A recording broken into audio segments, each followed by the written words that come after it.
сме 99%. Почитувани, добре дојдовте во најновото издание на 99%. Емисијата во која се обидуваме да ги извлечеме граѓанските ставови и интимните ставови на луѓето по темите кои што нив ги тангираат. Денес разговараме на една секогаш актуелна тема, меѓутоа за жал тема за која многу малку се разговара. Ќе разговараме за родовата рамноправност, дали е тоа реалност или представува само една вековна желба. Колку жените се застапени на високи, одговорни и раководни позиции во општеството. На оваа тема денес ќе разговараме со Гордана Коњановска, доктор по професија и председателка на Советот на општина Охрид, и Јасна Тренгоска, која што е директорка на Girls in Tech, организацијата на, како што кажува и самиот наслов, девојки кои што работат во информатичката технологија. Добре ни дојдовте во студиото на ТВМ. Добро вечер, добре најдовме. Благодариме за покана. Секако, ќе започнеме токму од она што представува самата тема. Родова рамноправност, дали е тоа реалност или пак представува само една вековна желба која што жените се уште не ја имаат реализирана како што треба. Најнапред добро вечер уште еднаш и поздрав секако за вас и за гледачите. Одговорот на вашето прашање е многу едноставен. Значи, родовата еднаквост не е реалност, за жал, се уште. И тоа е состојба која што не е таква само кај нас, туку не е реалност никаде речиси во светот. Конечно, бројките кои што ја потврдуваат, нели, кои што ја аргументираат оваа теза се, можам да кажам слободно, дури поразителни. Останува тенденцијата присутна насекаде, барем во тој сегмент, светот мислам дека е буден повеќе од неодамна, отколку што тоа било порано, за потребата од тежнење кон родова еднаквост. Се прават чекори кои што можеби не се за занемарување, меѓутоа далеко тоа да се доволни. Дека е тоа така, да кажеме, покрај останатото, потврдува фактот дека Обединети нации дури во 2010 година Генералното собрание на Обединети нации има формирано едно тело, тоа е ентитет за родова еднаквост и еманципација на жените, кое што многу сеопфатно и многу доследно информира за она што е статистика во оваа област и нивните ставови, значи, го потврдуваат она што и јас нели го констатирав како одговор на вашето прашање, тоа е дека бројките се уште далеко од задоволителни. Значи, како во сферата на она што се вика раководни позиции во светот, нели, на демократските општества, во делот, нели, на практицирање на власт некаква, така и како извршни директори и личности на највисоки позиции во севкупното живење на стопанскиот живот, значи во големите корпорации, во светот на медиумите, во делот на позиции на главни уредници и така натаму. Значи, немаме причина да сме презадоволни, далеко од тоа. Реалност или се уште желба да се постигне некој идеал кој што со векови го има назад? Мислам дека фактот дека се уште постојат такви организации и допрва се основаат такви организации кои се борат за овие прашања, самиот потврдува дека се уште е далеку од реалност. Во тој дел би се сложила целосно со госпоѓа Коњановска. Значи, една таква организација е Girls in Tech, нели, на глобално ниво. Мислам дека можеби ако веќе бараме проблем или суштинска причина зошто е тоа се уште така, моје мислење е дека многу доцна некако почна да се третираат пореално и посериозно овие прашања. доста години наназад, еве барем кај нас на овие простори воопшто не ни стануваше збор или многу малку стануваше збор за вакви теми. Сега нели сме и самите сведоци дека во последните години се обидуваме да постигнеме нешто или да дојдеме до некаде на различни начини, во различни области од општествениот живот, меѓутоа колку реално нели постигнуваме резултати, тоа е сосема друго прашање. Така. Сакаме веројатно да веруваме дека општеството напреднало од оние мрачни денови кога жената воопшто не уживала никакви права и постои тој напредок, бројките кажуваат дека постои напредок, меѓутоа никако не може да се зборува за некаква рамноправност. Господи Конјановска, вие ни доаѓате воедно и како дел од Советот на општина Охрид, каде жените советнички се застапени со 39,1%, ако не се лажам, така некако доаѓа. 9 жени имаме од вкупниот број на советници.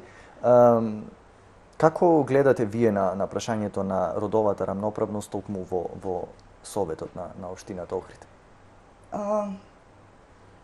Па процентот кој што вие го кажавте, тоа е нели токму тој. Ние сме 9 жени советници во совет кој што брои 23 члена. Е прилично задоволителен. Значи тој процент задоволува светски стандарди.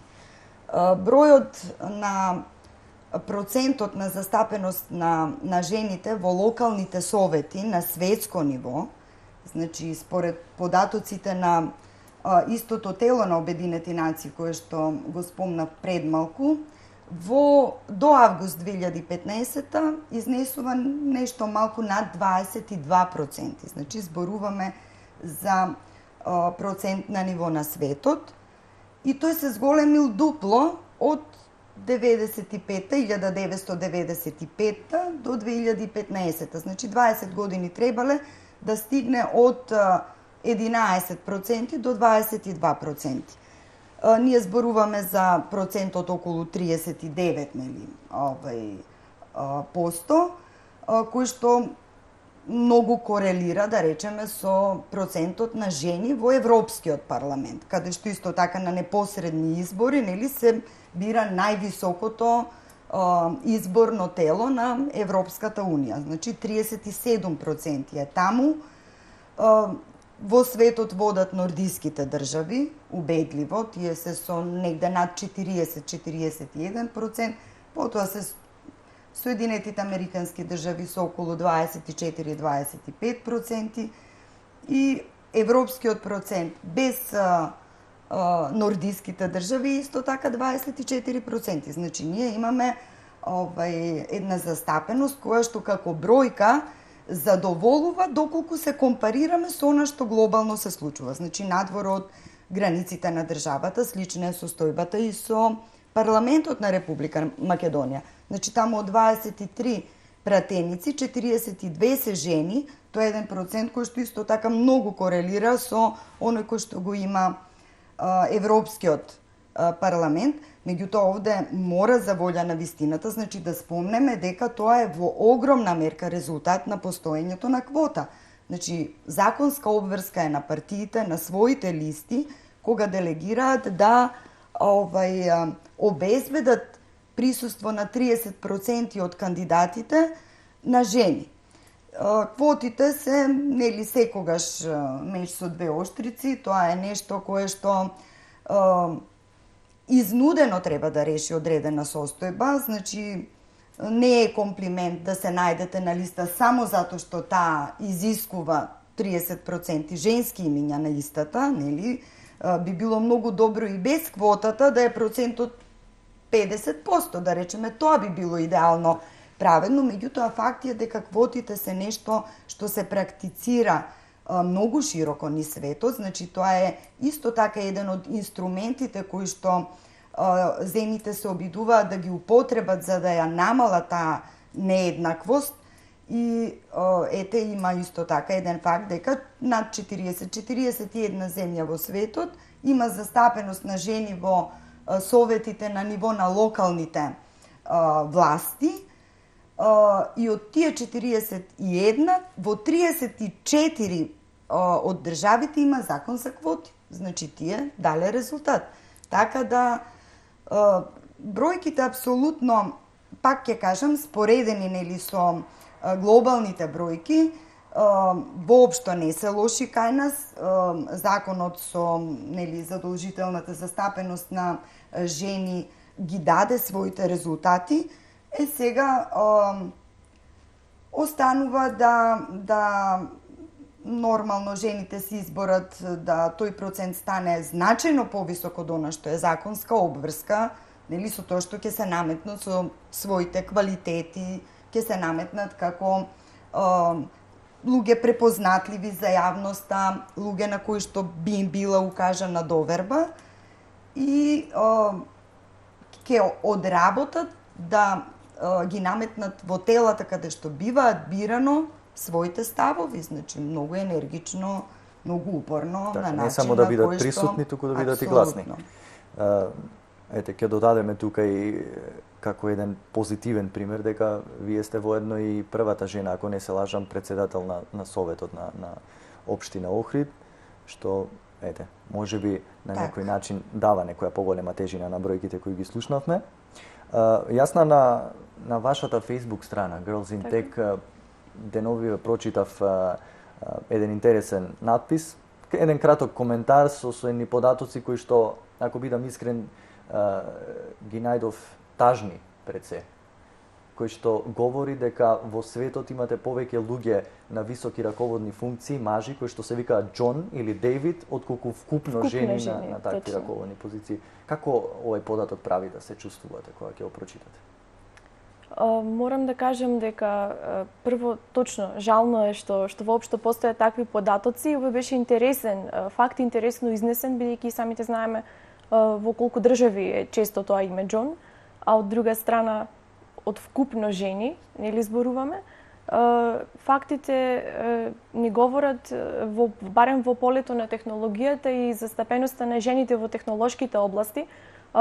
Само да разјаснам, кога ќе потенцирам технолошки области, тука ги вклучуваме сите области што ги нарекуваме STEM, значи наука, технологија, економски области, предприемништво и технологија. Бројките на светско ниво говорат дека се работи за некаде меѓу 25 и 30% застапеност на жени во технолошките сфери, во науката, што не отскокнуваат многу и кај нас. Според нашите истражувања дојдовме до заклучок дека во Македонија во технолошките компании, во образовните институции некаде околу 27,48% изнесува застапеноста на жените, додека пак е пожална ситуацијата на европско ниво, каде што глобално на ниво на цела Европа овој процент се сведува некаде на околу 7% во одредени земји, што навистина е критична ситуација. Од друга страна, колку жените кои што од овој мал процент на жени кои што се застапени на технолошки позиции, колку жени достигнуваат позиција сениор или лидерска позиција, бројките се навистина уште понезначително малечки, со тоа што кај нас да речам дека некаде под 10% од вкупниот број на жени кои што се занимаваат со овие професии успеваат да достигнат некоја сениорска позиција, а пак бројките на жени во технологијата кои што се наоѓаат на C ниво или на C-level извршно ниво во компаниите или во организациите некаде под 1%. Значи навистина многу мало. Настрана, значи, од тоа што и на истата тема се зборува, меѓутоа зошто е посебна приказната за застапеноста на жените во информатичката технологија и во технологиите генерално, особено во тие извршни функции каде што жените се тие кои што носат одлуки кои што ја засегаат целата компанија? Мислам дека во многу земји во светот, не само на нашите простори, долго време се сметало дека технолошките области некако им припаѓаат на мажите, или дека се работи за професии во кои што исклучително мажите може да се успешни или да напредуваат и да градат кариера. Значи бил занемарен дури и оној факт интересен, не знам колку е познат, дека и дури првата програмерка била жена, значи првиот програмер во светот била жена, Ада Ловлейс. Меѓутоа, значи, веројатно развојот на општествата и начинот на кој што се гледало на женските и машките функции, позиции во општествата довеле до таа ситуација. Понатаму мислам дека исто и семејните одговорности на жените и нели периодите на матриархат, па потоа патриархат во општеството исто така имале своје влијание на тоа како жените се позиционирале конкретно во овие области. Технологијата е конкретно специфична, еве и од мој лично искуство како нели инженер по компјутерски науки, бидејќи бара многу голема посветеност и бара постојано да си во тек со најновите трендови. А тие трендови буквално секојдневно се менуваат. Значи, дури едно, сега карикирам, меѓутоа дури едно породилно отсуство на жена која што нели се отргнала извесен период од овие области, па потоа се вратила, доколку не ги следела тие трендови и текови, може навистина многу да значи во однос на незината можност повторно нели да се врати на кариерата и да се вклопи. Така да сметам дека нели целиот тој сплет на фактори довеле до тоа ситуацијата да е таква каква што е.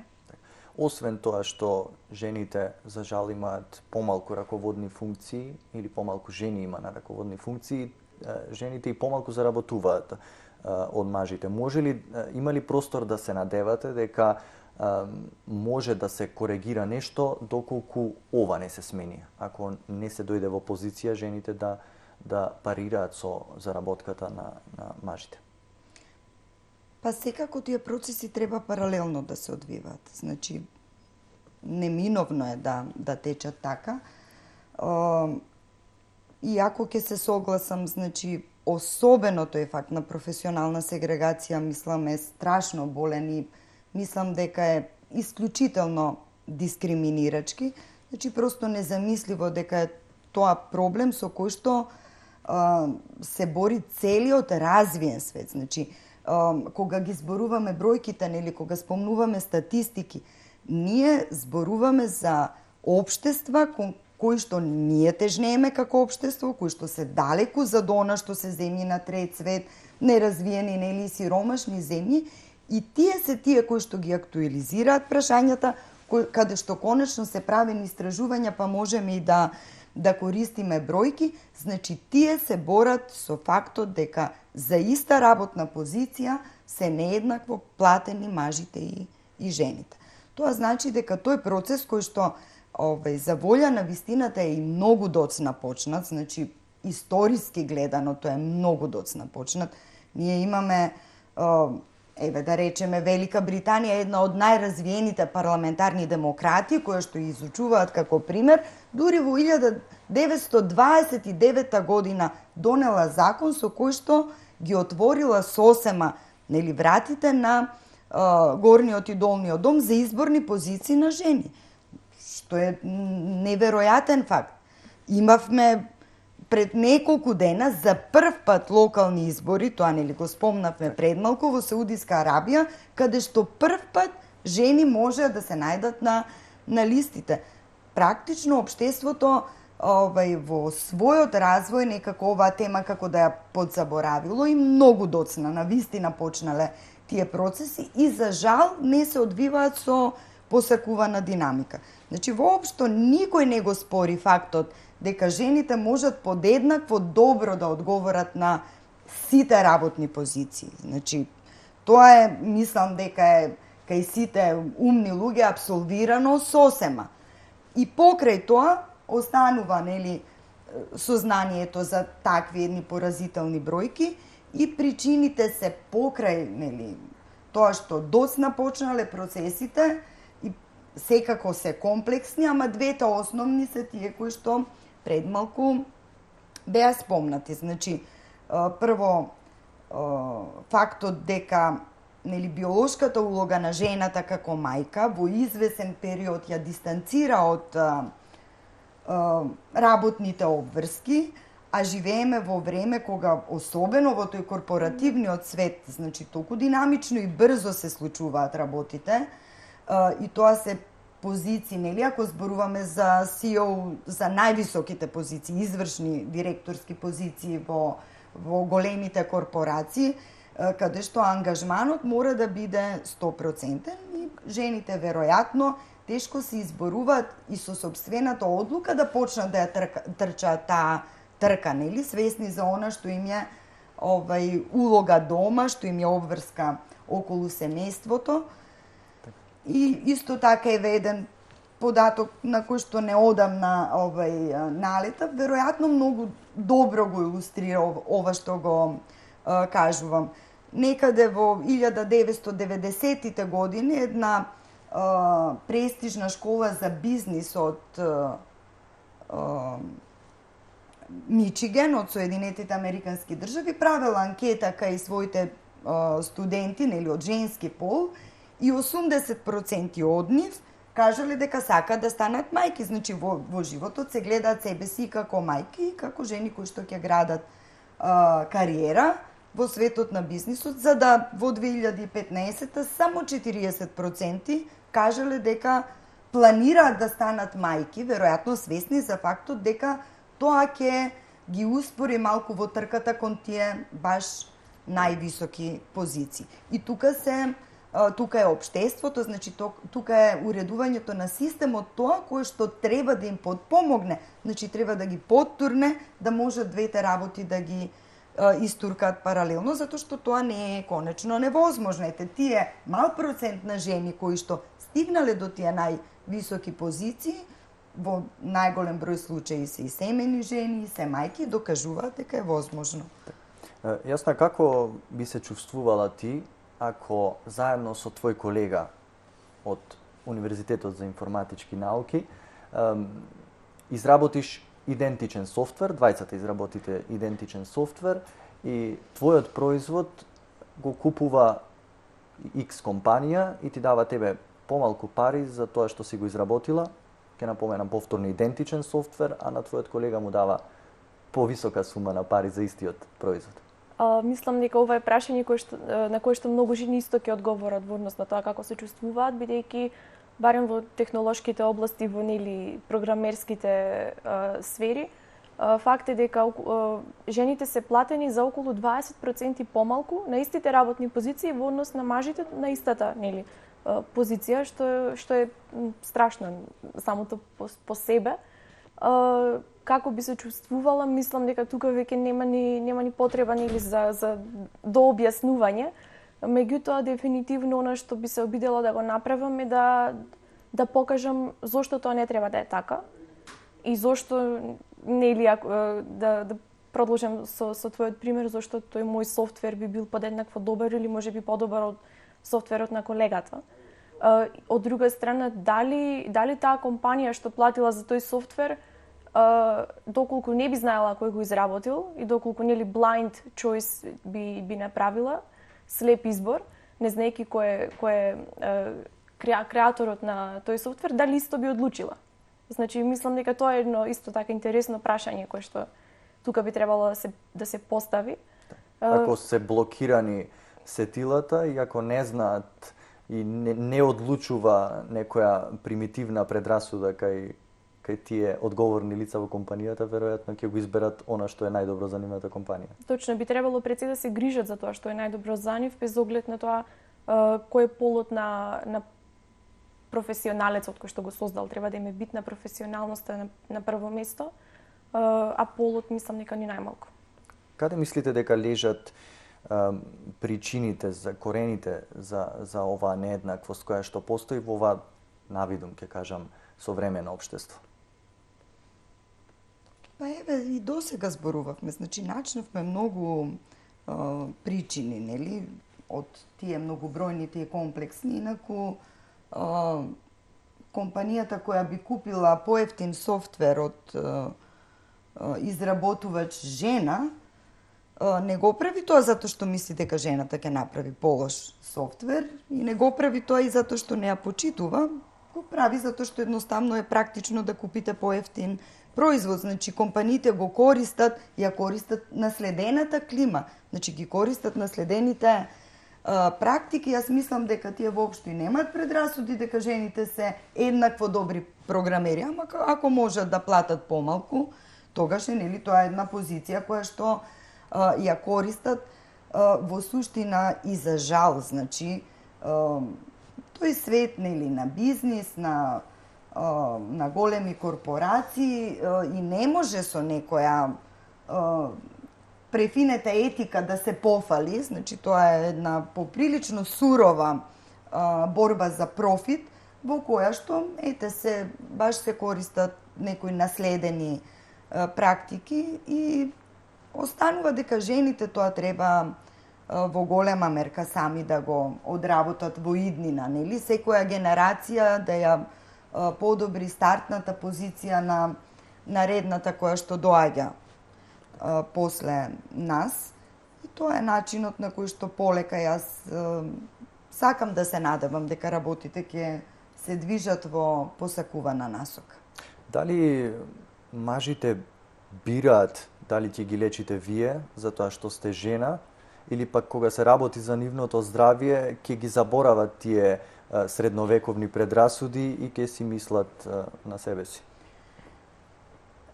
Знаете како, значи таа појава не е сосема исчезната, значи е присутна и во сферата на она што мене ми е професија, меѓутоа за жал за среќа за разлика од сферата на технологијата, во медицината полека, ама сигурно жените почнуваат дури и приматот да го земаат. Значи секоја година се создава еден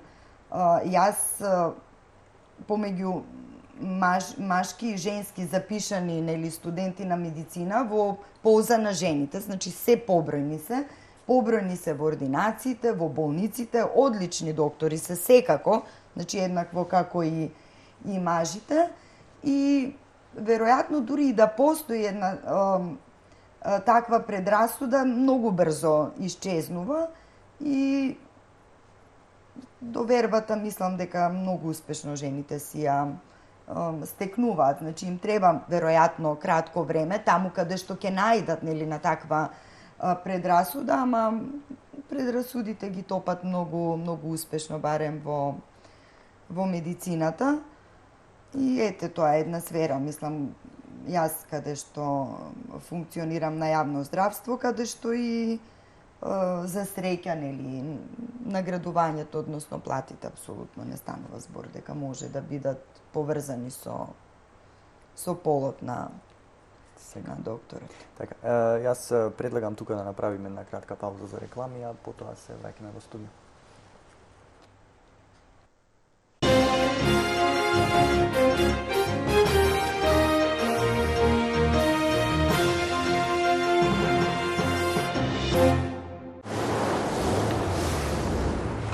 Откако ќе се појави, буди моќ што не запира.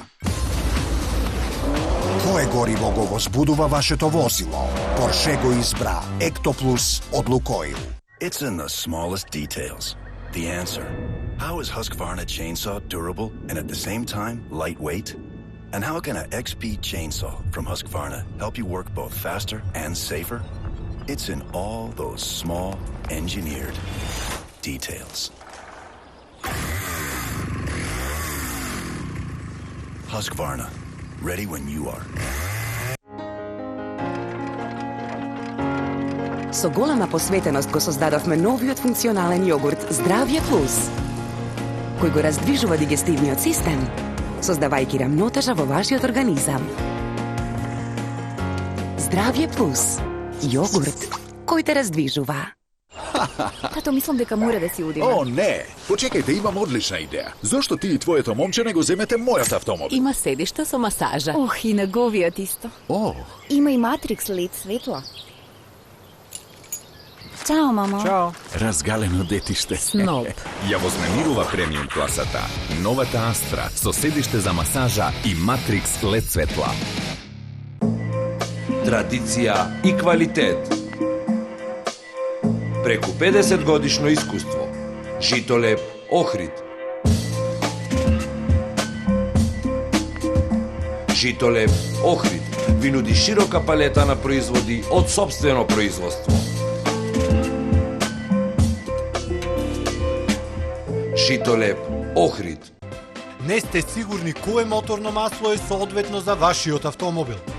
Обратете се кај експертите за масло Пенасол и решете ја дилемата. Единствено масло на пазарот во Македонија, кое е произведено во Германија. Телефон 02 3109 258. Достапно во сите подобро снабдени продавници за автоделови во Охрид и Струга.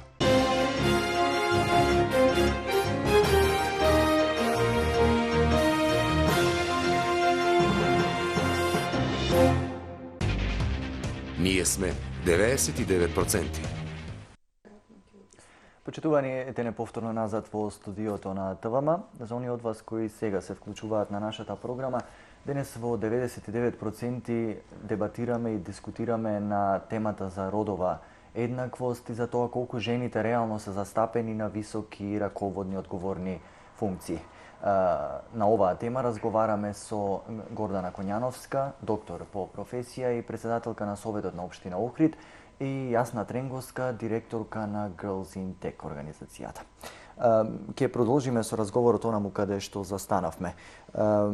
Дали сметате дека можеби жените имаат системски пречки кои што се вградени во системот, а кои што невозможуваат вие не само да заработувате повеќе, туку и да стигнете до тие раководни позиции? Еве би се надоврзала на прва на прашањето, односно на одговорот. Мислам дека да, во однос на тоа дека жените имаат поголеми обврски во одредени аспекти од живеењето секојдневно во однос на мажите.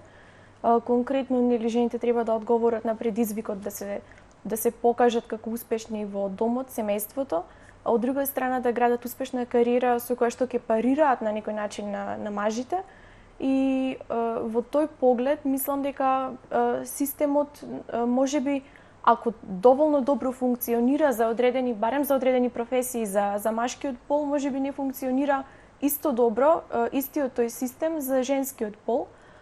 Конкретно овде мислам на тоа дека, например, еве, на Запад и исто така и во Америка веќе се изборија за воведување на флексибилно работно време на жените, особено на жените мајки, што сметам дека е доста важно за нели со цел подобро да можат да одговорат од една страна и на барањата на работното место, од друга страна и на барањата во семејството и дома, па и во приватниот живот, независно нели дали имаат семејство или не. Прилагодување на работното време на жените на работното време на градинките, например, исто така за некои жени тоа е доста важно. Мислам дека не е мерило за тоа колку некој успешен во професијата или на работното место, она да работиш 8 работни сати континуирано секој ден, туку колку постигнуваш во текот на еден ден, или колку добро или колку успешно, колку навреме си ги завршуваш обврските, независно дали се работи за 6 работни сати или за 8, или дали се работи за задолжителна пауза од 30 минути за ручек, која што мораш да ја искористиш во точно тој одреден временски период или не, нели? Мислам, ако некој е доволно добар да си ја сработи работата одговорно и совесно, без оглед дали тоа ќе го направи меѓу 18 и 20 часот, нели, или ќе го направи од 9 во периодот од 9 до 5, сепак мислам дека е поважно работата да е нели како што треба завршена. Така ги кочи ли системот жените да стигнат барем да им парираат на мажите, ако не и да бидат подобри? Па системот веројатно секогаш има простор да биде подобар во овој сегмент по кој што веќе беше спомнато.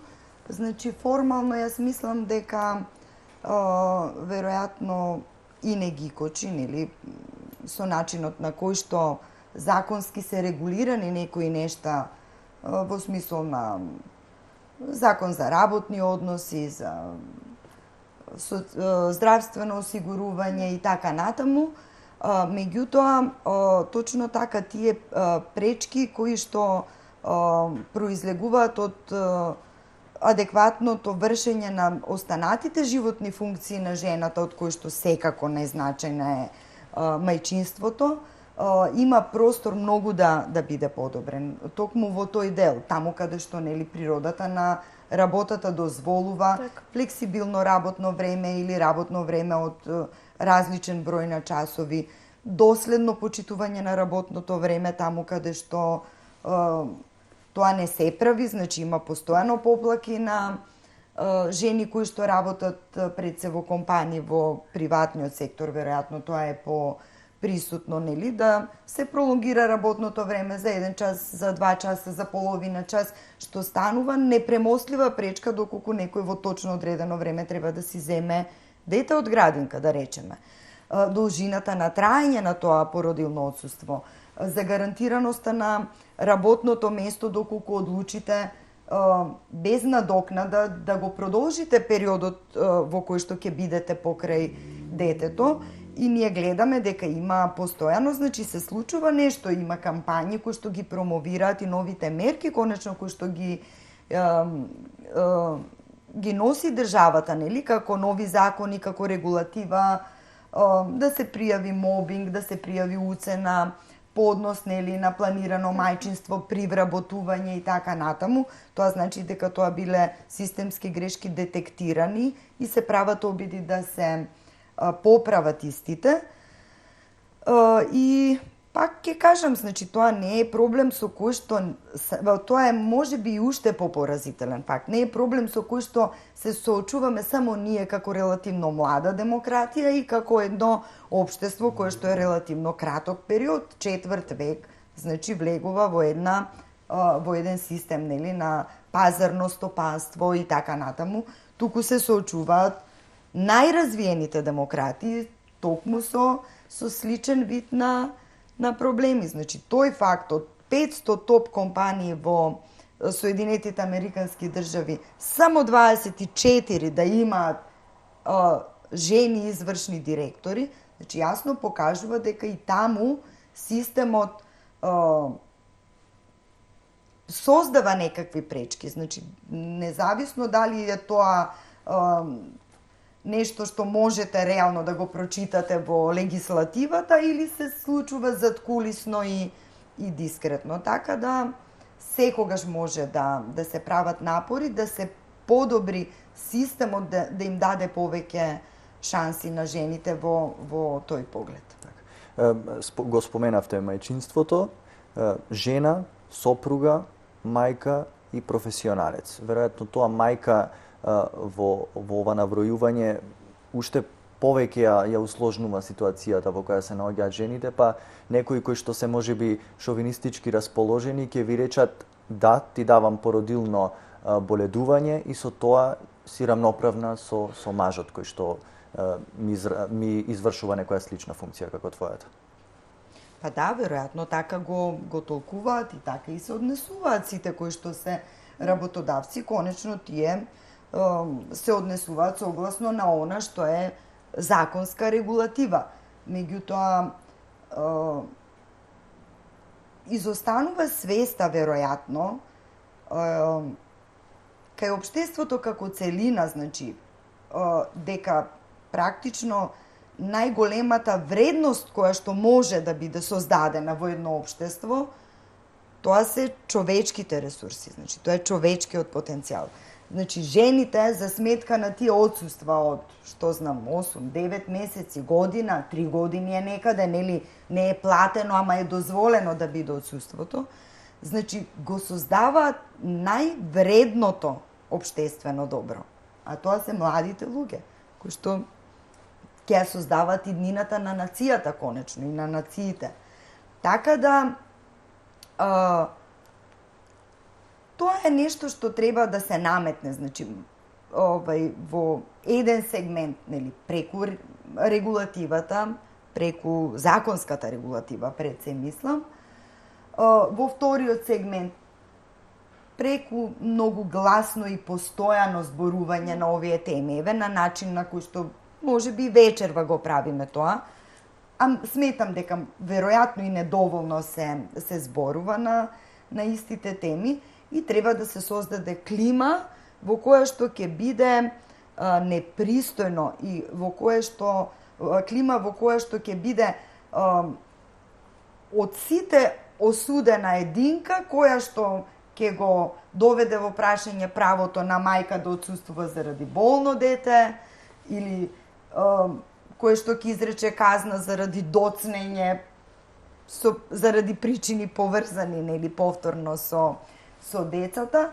Тоа треба да е нашата тенденција. Тоа треба да е тенденцијата и на помладите генерации кои што доаѓаат. Ние треба да изградиме општество во кое што таквото однесување ќе стане општествено неприфатливо. Значи, ќе биде срамота работодавецот да прави некои такви постапки. Сега патот ќе биде и долг и тежок, веројатно, меѓутоа ќе треба да се оди. Тоа вие како да... За доброто на сите, значи не само на жените. Јас морам да го апострофирам овој факт. Веројатно тоа е еден факт кој што се заборава некако во секојдневното живење. Тоа вие како да ви каже работодавецот дека вие сте жена, имате како доаѓа 3 месеци помалку во годината за да го сработите она на кое на мажот му треба 12 месеци, ако го истаеме настрана породилното боледување. За некој месец ни доаѓа Меѓународниот ден на жената, 8 март, период во кој што тогаш веројатно најгласно се зборува за правата на жената и ќе генерализирам сега, нека не ми се налутат оние кои што ќе бидат ставени во истиот кош, а не се. Меѓутоа, веројатно, најголемиот дел од жените се нашле во ситуација да колективно прославуваат некои права кои што веќе утредента ќе ги снема. Всушност, тоа ли се оние права за кои што постои ова вековна борба? Она што се случува на тој ден, на тој 8 март, па утредента веќе е 9 март и никој не забележува што се зборувало претходно. Мислам дека она што се случува на 8 март во некој, барем во некои аспекти, е многу далеку од тоа за кое што реално жените се борат или за кое што би требало да се борат. 8 март може би пред, не знам, неколку децении, може би имал поинаква важност и поинаква тежина, меѓутоа, барем во светот во кој денес живееме, би требало секој ден да ни е на некој начин 8 март. А од друга страна, нели, одредени права на жените за кои што во многу општества и во многу држави веќе се избориле, може би биле, пак ќе речам, години наназад причината поради која што 8 март се прославувал. Така да еве јас лично, може би другите генерации, може би не сите жени ќе се согласат со мене, меѓутоа не го издвојувам 8 март како некој посебен или особен ден на кој што треба да прославуваме нешто, бидејќи се уште имаме и многу други работи за кои што треба да засукаме ракави за да ги оствариме, потоа да имаме што ново да прославуваме. Може би повеќе би требало да го има она историското значење, па да се прославува од некој таков аспект или да му се оддаде некакво признание или некаков белег. Меѓутоа, сепак пак, она што го кажав и пред малку, мислам дека ако веќе одиме на тоа, секој ден би требало да се однесуваме како да е 8 март. Така, ги имаме ли се уште во вид некогашните идеали кои што ја започнаа таа вековна борба на жените за права, или пак она што ни се случува токму на 8 март представува само една вулгарна карикатура на тие некогашни идеали? Значи, секако ги имаме тенденциите за кои што зборуваме, нели, конечно вечерва, цела вечер, тие се идеалите, нели, од времето кога е востановен Меѓународниот ден на жените, пренесени во современието, во денешното време и соочени со денешните предизвици, конечно. Инаку знам на што алудирате. Мене исто така лично не ми се допаѓа начинот на кој што нели условно се прославува 8 март, а од друга страна воопшто не мислам дека жените не се свесни дека тоа не е начин на кој што тие прославуваат стекнати права или извојувани победи во одредени битки, тоа им е ден во кој што, согласно нивните афинитети се забавуваат малку повеќе, жените се длабоко свесни какви им се правата и докаде стигнале, со својата сепкупна еманципација, ако сакате, а денот традиционално на начин кој што, пак ќе кажам, и мене не ми е симпатичен, го користат денот како повод да си направат колективна забава. И тоа нема многу врска со суштината на денот и со борбата за женските права. Ако на тоа алудирате, така е, апсолутно нема никаква врска, ама при тоа не мислам дека не се свесни генерално како стојат работите. Може би тогаш си даваат оддишка од претходните 364 дена борба. Јас така гледам на тоа. Да. Зашто сметате дека е толку тешко да се постигне родова еднаквост? Векови ни требаат буквално за да имаме некакво, било какво поместување во насока на подобрување на тие права. Па јас веќе спомнав. Значи, прво, релативно доцна се почнати тие процеси и историски гледано и не траат предолго. Ние правиме, зборуваме за нецели 100 години право на глас во Велика Британија, зборуваме се уште за земји во кои што до завчера жените воопшто немале право да гласаат. Значи, тие процеси се доцна почнати. Второ, факт е дека општеството многу динамично се движи во некои нови правци. И факт е дека таа динамика станува особено интензивна последните декади, години и така натаму. И тешко се фаќа чекор за да можеме да сме задоволни со тоа докаде е стигнато. И втората многу голема причина, јас ја начнав и неа исто така, значи луѓето генерално, тоа веројатно важи и за мажите и за жените, многу тешко се откажуваат од стекнатите права и многу тешко се откажуваат од стекнатите предности. Значи сега алудирам на мажите, нели? И тоа е нешто што за кое што прво треба да се гради свест кај другиот пол, нели, кај мажите, ама и тоа е нешто за што треба сами да се избориме. Значи, просто таа битка веројатно тешко дека некој друг ќе ја извојува во името на жените.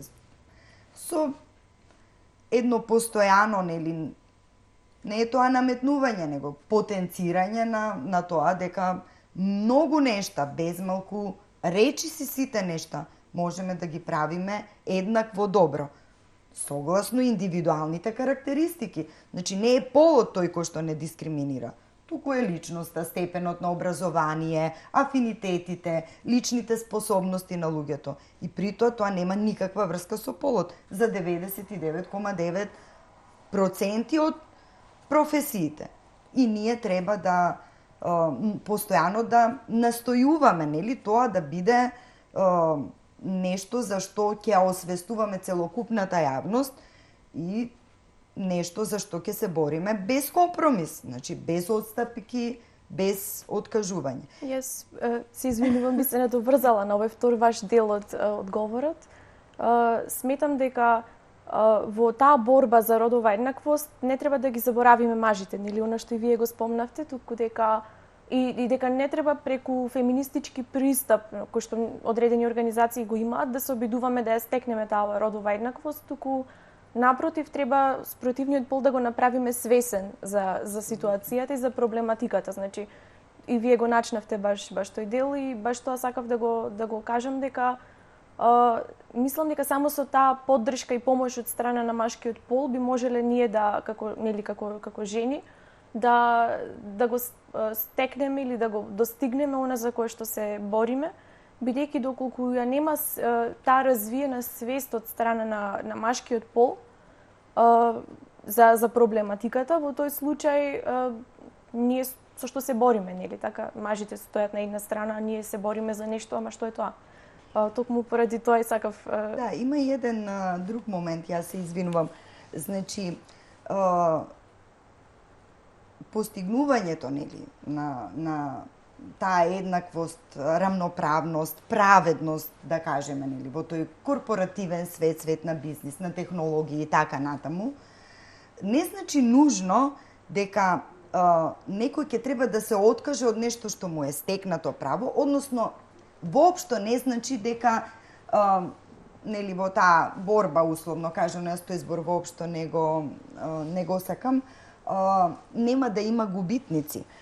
Повторно американците, значи кои што многу се занимаваат со истражувања и кои што истражувањата во суштина ги ставаат во функција, затоа и ги прават, имаат правено истражување за компаративните предности на жените визави мажите на високи позиции во корпорациите, значи не нужно на извршни, на највисоката како извршни директори, и имаат дојдено до сознание дека поголемата застапеност на жените ги подобрува перформансите на компаниите. Значи не затоа што се жените подобри, ние сме всушност и биолошки различни, значи веројатно и функционираме во извесен смисол различно и тоа се едни финеси, тоа се некои дискретни разлики помеѓу нас. Например, жените вика подобро, тоа е таа студија за која ви кажувам, исто многу одамна ја имам читано, подобро го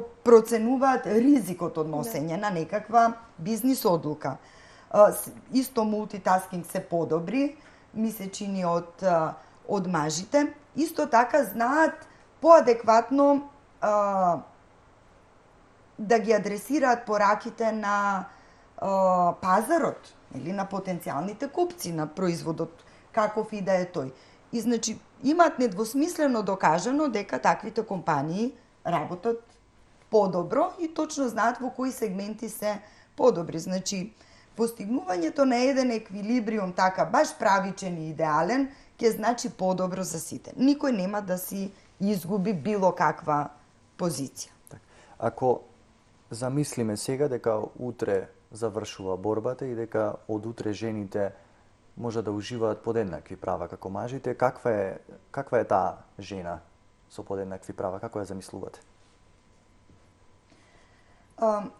Ние цело време го водиме разговорот на начин како да речеме воопшто не сме стигнале на целта или барем делумно или барем некои жени, значи да се разбереме, не сите не стигнале, значи има жени кои што од прилика се чувствуваат комотно со своите позиции професионални и било какви во средината во која што живеат, функционираат и работат, меѓутоа тоа е далеко од доволно, нели? Ние се согласивме уште на почеток по однос на тоа прашање. Инаку таа жена секако ќе, нели, или тие жените, нели, сите кога ќе се во некаква таква рамноправна позиција, па ќе има од тие 500 најдобри компании во Соединетите Американски држави 250 жени извршни директори, значи ќе има повеќе жени кои што ќе бидат екстремно ангажирани, значи кои што ќе вложуваат огромни напори и за да стигнат на тие позиции, за да се одржат на тие позиции. Јас верувам дека денот на жената станува се пократок, значи тоа и сега го чувствуваме, и денес го чувствуваме. Меѓутоа, убедена сум дека тоа е целта кон која што треба да се стремиме и јас длабоко верувам во фактот дека со една поддршка на општеството, значи со една високо подигната свест на целокупната заедница и со известни системски промени за кои што вие спомнавте, тоа ќе биде подобар свет, тоа ќе биде поуспешен свет, тоа ќе се поуспешни компании, тоа ќе е една подобра и поправична власт и тоа е она кон кое што треба да се стремиме. Јасно?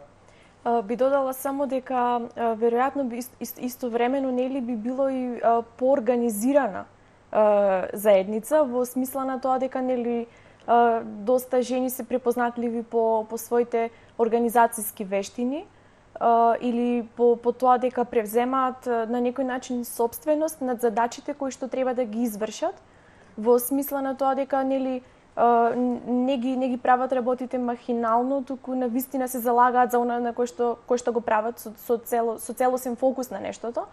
И веројатно, значи покрај сето тоа што го кажа и господја Коњановска, тие заедници, тие општества, тие компании, тие организации би биле далеку поорганизирани, по идеални на некој начин, значи во одредени аспекти. Да се надеваме дека некаде за даголот ни е времето кога ќе се стават ќе се стават оние компаративни предности и на мажите и на жените и сето тоа ќе биде ставено во функција на едно подобро заедничко утре. Јас ви благодарам за тоа што денес ми бевте мои гости и што поразговаравме на оваа тема за која што се надевам ќе имаме простор и време и во некоја наредна прилика да проговориме. Ви благодарам што бевте мои гости. Уште еднаш поздрав за изборот на темата, но вистина се надевам дека се почесто и се погласно ќе се третираат овие теми и овие разговори. И секако благодарно што тебе баш ние сме нели точно гости да зборуваме на оваа тема до вас. Ви благодарам уште еднаш. Почитувани, тука е крајот на ова издание на 99%. Се надевам ние дека не само што ја начнавме оваа тема, туку и ве натеравме на размислување со наредна тема, која верувам дека ќе биде подеднакво интересна. Ќе се видиме веќе наредниот вторник, а вие до тогаш останете на програмата на телевизијата ВАМА. Пријатно!